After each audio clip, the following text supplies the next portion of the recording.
Hey guys, welcome back or welcome to my YouTube channel. My name is Agle and I am obviously talking all things fragrance. All things olfactive world, bits of beauty and clothing wardrobe here and there, but mainly fragrances. I was choosing my scent of the day today and thought, wow, some fragrances actually have a very distinct identity. These fragrances have something of their own that makes me think of a very unique person or environment. When I smell these, I instantly get some kind of visuals or personalities that are only unique to those fragrances. So let's get into it. I'm gonna start with the one that I don't see many people talking about, and I guess that's why it is in this topic today. Anomalia Abed. This is a very mineral fragrance. I think it is the first time that I can actually smell that minerality. You know, sometimes people talk about fragrances and say it is salty and mineral. I don't get that. I don't understand where is that saltiness or minerality. In here, it is very present. This is a creamy, breezy, white floral fragrance with tiare flower, vanilla musk, and that minerality that cuts through the softness of it. It just lifts the whole composition in such a nice way.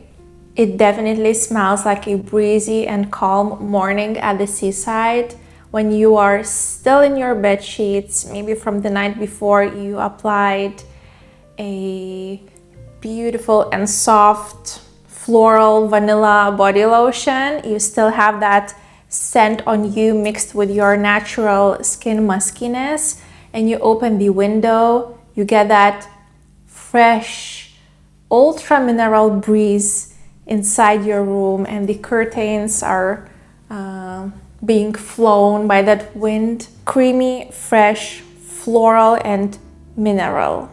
I don't have anything like this in my collection. My favorite cotton flower fragrance, Salgado by Thomas de Monaco. The first time I smelled this fragrance, I almost had tears in my eyes because of how soft textured it is. You can feel the pillowiness, the fluffiness, the comforting, cocooning softness of cotton flower. As soon as you smell this fragrance, it does actually have that texture, and the visual that I see is me jumping in the most beautiful sunlit during the golden hour cotton flower field. It makes me feel so cocooned and calm as well.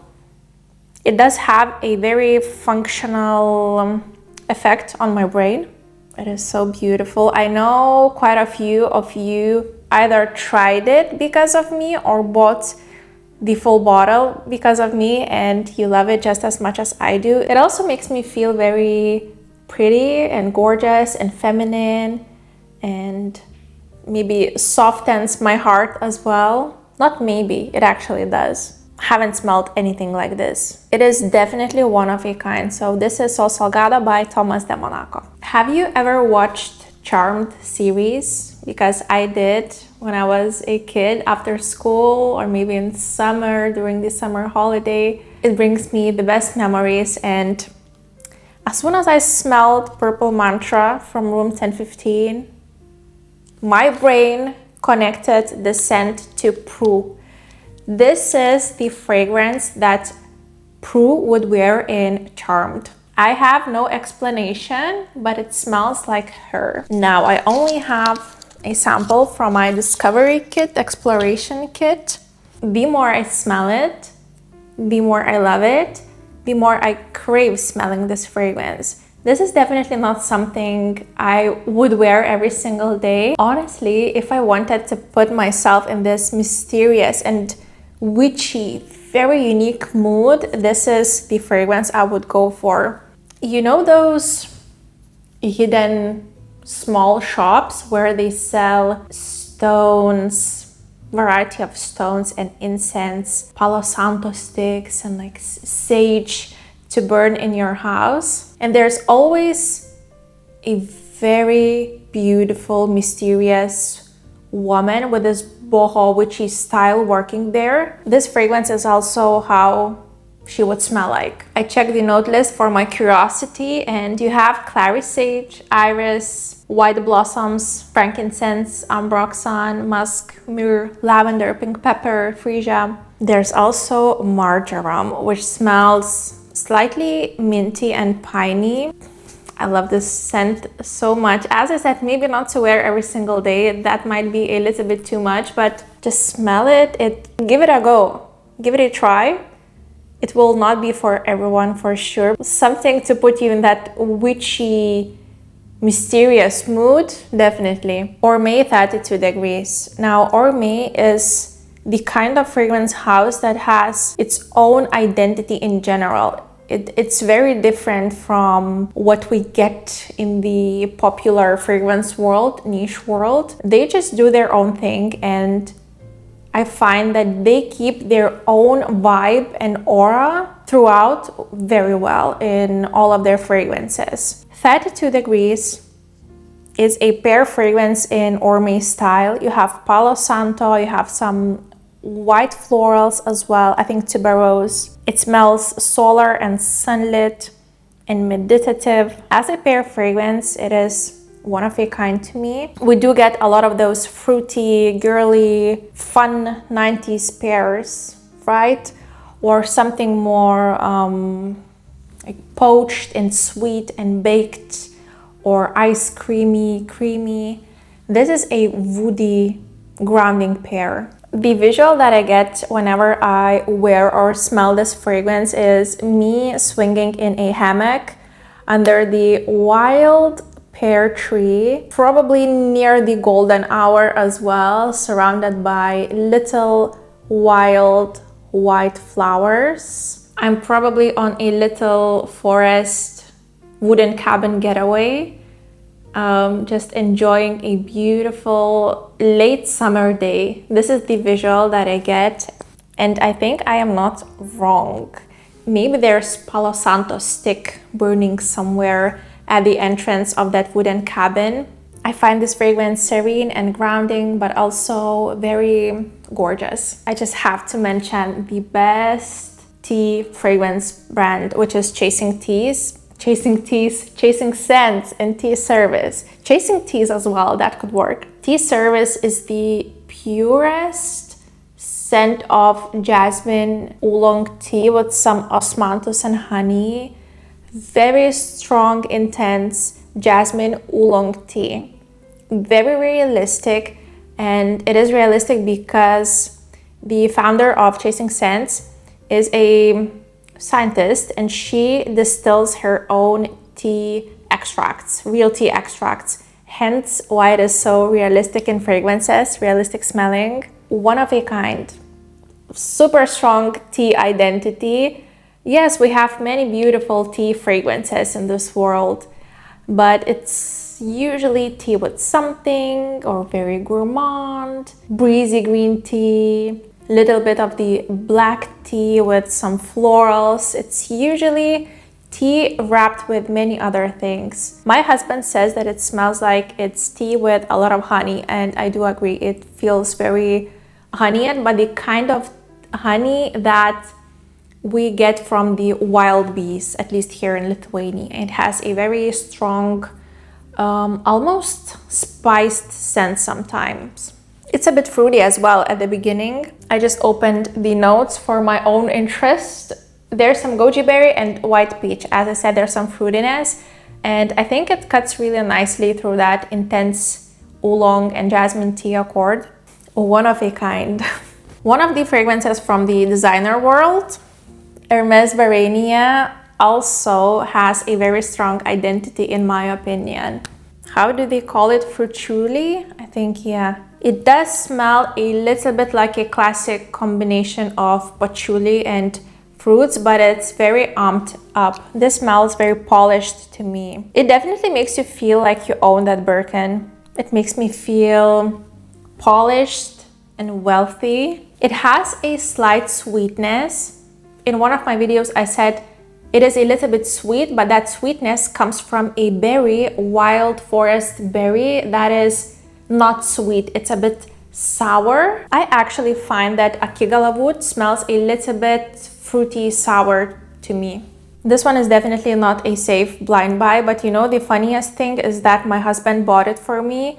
We were just having a stroll in Dresden last summer, and I went to Tiki Maxx, he went to Nike or whatever, and then we agreed on meeting halfway, and I saw him coming with a fragrance box, and he said, I just hopped into Douglas, I smelled it, I loved it, I bought it for you. So my husband really loves this one. He always compliments me. He has a very refined taste. From all of the fragrances that he has gifted to me, it's always very unusual for a man to gift these kind of fragrances. He has an impeccable taste I'm so grateful for. I would also add that at the beginning, in the opening, this fragrance is piercingly sharp. Not in a screechy way, but it is in general quite a sharp, polished, woody, clean, not in a musky way, but clean in a woody way kind of scent. Maybe there's a touch of white, clean leather as well. Very well created fragrance. I would say kind of iconic, and the bottle is beautiful as well. I think it is inspired by one of the iconic Hermes leather bracelets. That's cool. I hope it's okay, but I'm going to talk about Khullu from Hima Jomo. I have to mention this fragrance. I talk about it all the time, but it's definitely one of a kind. Very airy, beautiful, mountainy, nomadic, soft incense that is lit on top of the mountains. You have some Himalayan yak butter in here as well, so it feels cashmere, buttery, woody as well, slightly sweet. That sweetness comes from the woody essence. In general, I really appreciate Hima Jomo because this brand has way more than just fragrances. It has a lot of meaning, and they also have Hima Jomo Foundation, where they contribute to Himalayan culture and help to save it and rebuild it where it needs, to care for its nature as well, and that's beautiful. For my curiosity and your curiosity, I opened the note list. We have black pepper, cinnamon, and clove. It definitely doesn't feel super spicy or wintry. Frankincense, Himalayan cedar, Indian sandalwood, yak butter, hay, and musk. I love hay. It gives that slight greenness that I always talk about. I actually never knew that there is hay. Once again, I don't encourage you to blind buy, but I will definitely encourage you to order some samples and smell this beautiful house. It is underrated and worth more of your attention, but I also don't want to make it viral or too popular because I don't think it's meant for that. Another one I always talk about, and once again I have to in this video because I up till this day haven't smelled anything similar to Fleur de Peau EDP from Diptyque. I love this scent profile. I love this slightly earthy, aldehydic, crisp iris. I love the coldness of this fragrance. I love the chicness of this fragrance. If there's something similar to this kind of vibe of this scent, please let me know. I would love to smell it. I don't want a dupe. I want something similar in this direction of Fleur de Peau. EDT, I smelled it. It's okay. It's okay. I prefer EDP all the way. As I always say, it has something very melancholic and cold to me, and I am addicted to this quality of this fragrance. It is very unique, even though Diptyque as a house is very popular these days, and I think there's no person who doesn't know about Diptyque, either candles, home diffusers, or fragrances. Everyone knows about Diptyque because also for its aesthetic purposes and photos and on social media. But I genuinely love this house a lot. Not all of the fragrances, but right now I have 4: a Rose, Fleur de Peau EDP, Le Papier, and Dawson EDT. Dawson is also one of my favorites and will forever be but Fleur de Peau just has my heart. I feel very me when I wear this fragrance. It's me in a bottle. The visual that I get and always talk about is cold, fragile porcelain Parisian or French bathroom tiles with those beautiful blue ornaments of flowers or nature.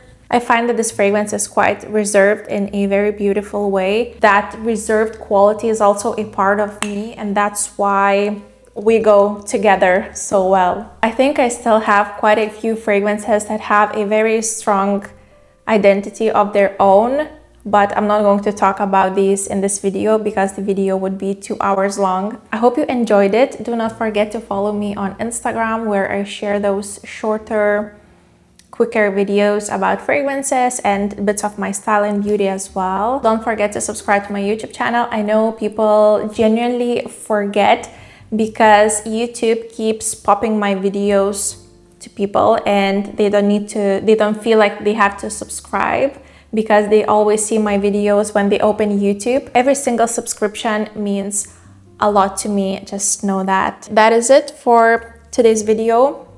Once again, I hope you enjoyed and see you in my next one. Bye!